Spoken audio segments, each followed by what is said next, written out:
नमस्कार दोस्तों, वैदिक मंथन चैनल में आपका स्वागत है। आइए हम आज छोटी बच्ची जो कक्षा 4 में पढ़ती है, आज कुछ ऐसी बातों को जो जानते हैं जो बच्ची द्वारा बताया गया है। आइए सुने और लोगों को सुनाएं और जागरूक करें। आइए सुनते हैं। निगम इसी नाम से फॉर्म भरा था आपने? अच्छा, बहुत बढ़िया। एक बार डिस्ट्रिक्ट नेम कंफर्म करा देंगे। स्टैंडर्ड क्लास में किस क्लास में आप पढ़ते हैं? फोर्थ। बहुत बढ़िया। आप कंटिन्यू कीजिए। किस महापुरुष पे आप प्रेजेंट करना चाहेंगे? सर, मैं बाबा साहब के ऊपर करना चाहती हूँ। अच्छा, ओके, बहुत बढ़िया। आप कंटिन्यू कीजिए। बाबा साहब डॉक्टर भीमराव अंबेडकर जी का जन्म 14 अप्रैल 1891 में मध्य प्रदेश के इंदौर जिले के महू में हुआ था। बाबा साहब के पिताजी का नाम रामजी मोलाजी सकपाल और माता जी का नाम भीमाबाई था। बाबा साहब की माता जी का निधन 1896 में हो गया था। तब बाबा साहब की उम्र मात्र 5 वर्ष की थी। बाबा साहब का विवाह सन 1906 में रमाबाई जी से हुआ था। उनकी 5 संतानें थी: यशवंत, गंगाधर, रमेश, राजरतन और इंदु। बाबा साहब ने मैट्रिक परीक्षा 1907 में पास की थी। 11 नवंबर 1917 को बाबा साहब ने वकालत की पढ़ाई करने लंदन गए थे। 1923 में बाबा साहब वकील बन गए थे और उन्होंने अपनी वकालत मुंबई हाई कोर्ट से शुरू की थी। बाबा साहब ने 3 अप्रैल 1927 को बहिष्कृत भारत का प्रकाशन किया था। 25 दिसंबर 1927 को बाबा साहब ने मनुस्मृति नामक पुस्तक का अध्ययन किया था। सन 1932 में बाबा साहब और महात्मा गांधी के बीच पूना पैक्ट का समझौता हुआ था। बाबा साहब डॉक्टर भीमराव अंबेडकर न केवल भारतीय सामाजिक दर्शन बल्कि विश्व स्तरीय सामाजिक, आर्थिक, राजनैतिक एवं धार्मिक आंदोलन के ऐसे युग पुरुष रहे हैं जिनका संपूर्ण जीवन न केवल अछूत समाज बल्कि उन तमाम दबे कुचले पीड़ित वंचित वर्ग को समर्पित रहा जिनके उत्थान के लिए उन्होंने सतत प्रयत्न किए। बाबा साहब ने अपने जीवन काल में अनेक मंचों में नृत्य स्वीकार किए हैं, लेकिन 18 मार्च 1956 को बाबा साहब के लाल किला मैदान में दिया गया ऐतिहासिक भाषण, जिसमें उन्होंने समाज के प्रत्येक वर्ग को संबोधित करते हुए श्रेष्ठ जीवन जीने का मार्ग बताया, जो कि अपने आप में अद्वितीय है। इस अवसर पर बाबा साहब ने न केवल अपने प्रशंसकों, नेताओं, भूमिहीन मजदूरों, शासकीय कर्मचारियों, छात्रों, युवाओं व विशाल जनसमूह को ही संबोधित किया, बल्कि उन्होंने बौद्ध भिक्षुओं को भी संबोधित करते हुए कहा कि वह किस तरह बुद्ध और उनके धर्म का प्रचार प्रसार करे। इसी मैदान में बाबा साहब ने अत्यधिक दुखी मन एवं अपने रुंधे हुए गले से कहा था कि समाज के पढ़े लिखे लोगों ने मुझे धोखा दिया है, क्योंकि उन्होंने समाज के प्रति उस जिम्मेदारी का निर्वहन नहीं किया जैसी उम्मीद बाबा साहब ने की थी। शिक्षित एवं उच्च शिक्षित लोग पढ़ लिख कर क्लर्कों की भीड़ के सदृश हो गए, जिन्होंने अपना और अपने परिवार का पेट भरना ही अपना दायित्व समझ लिया। बाबा साहब की वह पीड़ा आज भी हमें झकझोरती है। वर्तमान परिवेश में बाबा साहब का यह भाषण अत्यधिक प्रासंगिक है, क्योंकि आज भी हम अपने सामाजिक दायित्वों से विमुख हैं, जबकि बाबा साहब का यह उद्बोधन हमें स्पष्ट आदेश देता है कि हम किस प्रकार अपने अपने दायित्वों का निर्वहन करें, जिससे समाज का बहुआयामी विकास संभव हो सके। हम जिस स्थिति में है, जहाँ भी है, वहां रहकर समाज के विकास में अपना योगदान दें। प्रजातांत्रिक भारत में पूर्व भारत की मान्यता डॉक्टर बाबा साहब अंबेडकर को मिलनी चाहिए, क्योंकि आज तक किसी भी भगवान ने आम जनता के लिए वह कार्य नहीं किए जो बाबा साहब ने किए।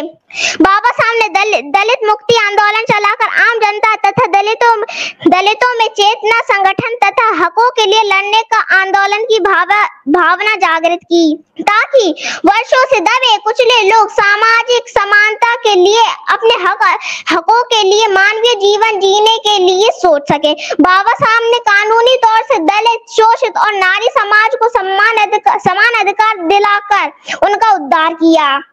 बाबा साहब ने दलितों को सामाजिक, राजनीतिक, धार्मिक तथा आर्थिक अधिकार दिलाने के लिए अंग्रेज सरकार के साथ जुझारू संघर्ष किए और उन्हें गुलामी के बोझ से मुक्ति दिलाई। बाबा साहब ने दलितों की समस्याओं व उनके दुख दर्द को विश्व स्तर पर उजागर किया। बाबा साहब ने दलितों की हजारों वर्षों से खोई हुई भावनाओं को जगाया, जिन्हें सर्वण लोग गुलाम, दास, नीच, दलित, शूद्र कहते थे और उनके साथ बुरा बर्ताव करते थे। बाबा साहब ने दलितों में सामाजिक व धार्मिक विद्रोह की आग जलाई, जिससे उनके मस्तिष्क में आजादी की खलबली मच गई। बहुजन समाज मनुवादी व्यवस्था के कारण आज भी अपने भाग्य और भगवान के भरोसे पर उन्नति का रास्ता छोड़कर हाथ पे हाथ धरे बैठा है। पूजा पाठ, अंधविश्वास, पाखंडवाद में डूबा हुआ है। बाबा साहब के बताए मार्ग पर नहीं चल रहा है। 18 मार्च 1956 को बाबा साहब ने अपने भाषण में कहा था कि हम हिंदू नहीं है। यदि हम हिंदू होते तो हम अछूत ना होते और हम मंदिरों के पुजारी होते। बाबा साहब ने 1925 में मंदिर प्रवेश आंदोलन प्रारंभ किया था। उसका यह कारण बिल्कुल नहीं था कि हमें देवी देवताओं की पूजा करनी है और मंदिरों का घंटा बजाना, लेकिन हमारा समाज पूजा पाठ, अंधविश्वास, पाखंडवाद में लिप्त हो गया और देवी देवताओं को अपने सीने में चिपका के बैठ गया। अगर हम हिंदू हैं तो हमें मंदिरों का पुजारी और मठाधीश बनने का अधिकार मिलना चाहिए, लेकिन ब्राह्मण ऐसा नहीं होने देगा, क्योंकि वह अपने आप को भगवान से भी ऊपर बताता है और सैकड़ों सालों से मंदिरों पर कब्जा करके बैठा है। वह अपना धंधा सुरक्षित करके बैठा है। जब तक धर्मशास्त्र और हिंदू हैं और शंकराचार्य उनकी गद्दी पे विराजमान है, तब तक वे किसी को भी स्वतंत्रता नहीं दे सकते हैं। हमें मुक्ति दिलाने वाली बात तो अचंभित करने वाली है। हिंदू धर्म का आंतरिक उद्देश्य केवल ब्राह्मणों की रक्षा करना है। जिस किसी ने भी ब्राह्मणों की रक्षा करी उसे राजा बना दिया गया। यही कारण था कि मुगल काल में भी ब्राह्मणवाद खूब पनपता रहा। ब्राह्मण मुगलों के दरबारी बनकर बैठ गए और शूद्र, अछूत नारी समाज पर अन्याय अत्याचार करते रहे। मुगल काल में तुलसीदास ब्राह्मण ने रामचरितमानस ग्रंथ को लिखा, जिसमें शूद्र, अछूत नारी समाज को गालियां दी गई और अपमानित किया और ब्राह्मण को सबसे ऊंचा और श्रेष्ठ बताया गया। हमें कैसी कैसी गालियां दी गई। हमें नीच, अछूत कहा गया, नीच अछूत कहा गया, अपमानित किया गया। मैं आपको वही चौपाइयां सुनाती हूँ। पूजा ही शकल गुणहीना, शूद्र ना गुणगन ज्ञान प्रवीणा। ब्राह्मण गुणहीन हो, दुराचारी हो, शरीर से विकलांग क्यों ना हो, फिर भी वह पूजनीय है, और शूद्र कितना ही शिष्टाचारी और ज्ञानवान क्यों ना हो, फिर भी वह पूजनीय नहीं है। जे बरनाधम तेली कुम्हारा, स्वपक्ष किरात कोल कलबारा। तेली, कुम्हार, कहार, कोल, कलबार, आदिवासी, दलित, ये सारी जातियों के लोग अधम है, नीच हैं।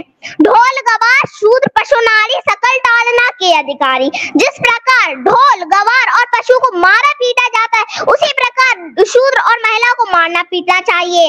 हमारी माताएं बहनें आज भी धर्म के अंधकार में डूबी हुई हैं और सैकड़ों सालों से माताएं बहनें गणेश, दुर्गा, काली, राम, कृष्ण की पूजा करती चली आ रही हैं, लेकिन उनका भला किसी भी देवी देवता ने नहीं किया। अगर असल में किसी ने भला किया है तो वो है बाबा साहब डॉक्टर भीमराव अम्बेडकर जी। बाबा साहब ने हिंदू कोड बिल लाकर हक अधिकार दिलाया। आज जो महिलाएं डॉक्टर, कलेक्टर, पायलट, इंजीनियर, विधायक, सांसद बन रही है, वो सब बाबा साहब जी की देन है, किसी देवी देवता की नहीं। जिन देवी देवताओं की हमने सैकड़ों सालों तक पूजा अर्चना करी, व्रत रखे, माथा टेका, पिंड भरे, वो हमारे हक अधिकार नहीं दिला सके। उन्हें घर से निकाल कर किसी नदी तालाब में बहा देना चाहिए। जो धर्म हमें नीच समझे, गालियां दे, सम्मान न दे, बराबरी का अधिकार न दे, ऐसे धर्म को लात मार कर छोड़ देना चाहिए। जो धर्मशास्त्र हमें नीच समझे, गालियां दे, हक अधिकार से वंचित रखे, हमारा अपमान करे, ऐसे धर्मशास्त्र को बारूद के ऊपर रखकर उड़ा देना चाहिए। मैं अंत में 4 पंक्तियां महिलाओं को समर्पित करना चाहती हूँ। तू आग में ए औरत जिंदा भी जली बरसों, तू आग में ए औरत जिंदा भी जली बरसों, साँचे में हर एक गम के चुपचाप ढली बरसों।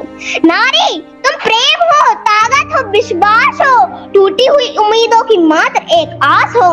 नारी को दुनिया ने जब से सम्मान दिया है, नारी ने अपनी ताकत को पहचान लिया है।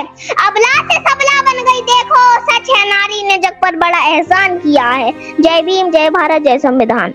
त्रिशा निगम जी, मेरे पास तो शब्द ही नहीं बचे। मैं बता रहा हूँ, इतिहास में मैंने थेरी गाथा त्रिपिटक में पढ़ा था 70 विदुषियों के बारे में। आज मुझे साक्षात ऐसा प्रतीत हो रहा है कि ये विदुषियां आज हमारे सामने है। मैंने संघमित्रा का नाम सुना था, संघमित्रा का मैंने नाम सुना था, सम्राट अशोक की, जो पहली बार समुद्र पार करके जाती हैं, श्रीलंका पूरा बौद्धमय हो जाता है। आज पहली बार मैं त्रिशा निगम आपकी बातों को सुनकर यहाँ पे 4500 लोग जुड़ चुके हैं, जो अब तक का ये सबसे बड़ा रिकॉर्ड है इस चैनल का। और यहाँ पे मैं आपको कोट दिखाना चाहूँगा। मैं आपका कोई भी नंबरिंग नहीं देना चाहूँगा क्योंकि ये स्पीच जो है नंबर लेस है। इस पे नंबर ही नहीं दिया जा सकता, इस पर टीका नहीं की जा सकती। यहाँ पे वर्ड ऑफ मोरालिटी यहाँ लिखते हैं, ऐसी होनी चाहिए बहुजनों की आवाज़।